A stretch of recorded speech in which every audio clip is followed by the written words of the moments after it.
Nasa stage ka na ba na wala ka ng pake sa sasabihin ng iba? Watch this.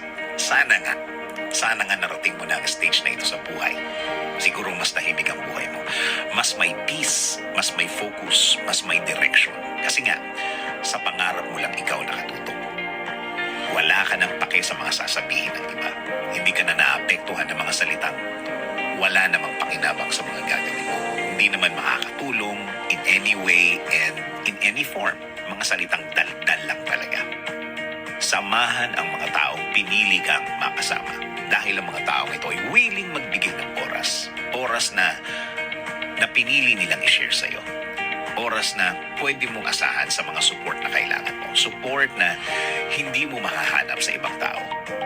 Sa stage ng buhay mo na yan, alam mo na ang mga taong insecure na ito ay mga taong may itinatago sa buhay nila.